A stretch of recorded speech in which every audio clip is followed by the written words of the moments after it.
Tonight, we have discovered a restraining order that a judge put in place late last year to protect the woman who was shot and killed yesterday by her boyfriend. Deputies say court records show that he was arrested last year for domestic violence against her 7 months before yesterday's shooting that also injured a toddler in that same apartment complex. News 6's Jerry Askin is live now at the hospital in Orlando where that 1-year-old is tonight. So, Jerry, how is she doing?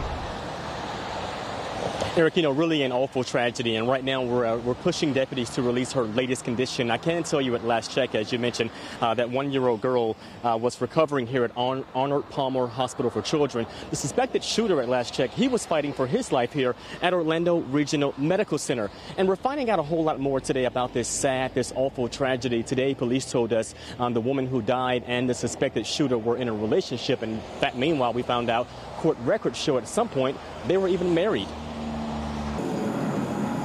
Right now, we're finding out more about what deputies say appears to be a domestic tragedy here at the Park Apartments yesterday off of Goldenrod Road. It sounded like little party fireworks, pop, pop, pop. A man who deputies say shot a woman he was dating, shot a 1-year-old girl, then shot himself. The woman was killed.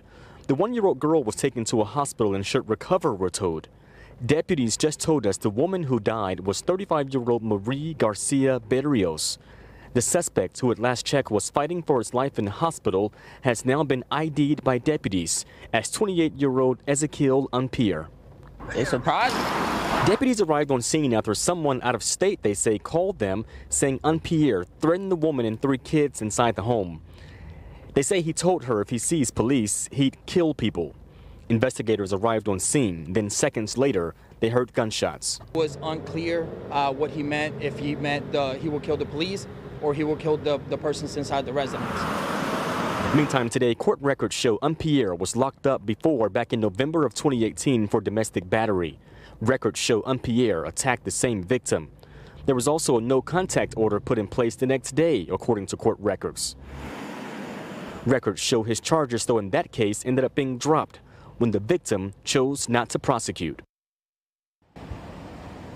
Yeah, and deputies also say 2 other kids were also in this home when the shooting happened. They were not hurt and are now staying with other family. Right now, we're still working to find out more about the relationship between the woman and the kids. The victim and the kids, the suspect and the kids, and also working to find out more about if, in fact, the woman who died and the suspected shooter were actually married or just in a relationship.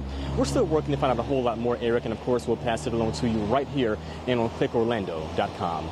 We're live in Orlando. I'm Jerry Askin, getting results. News 6.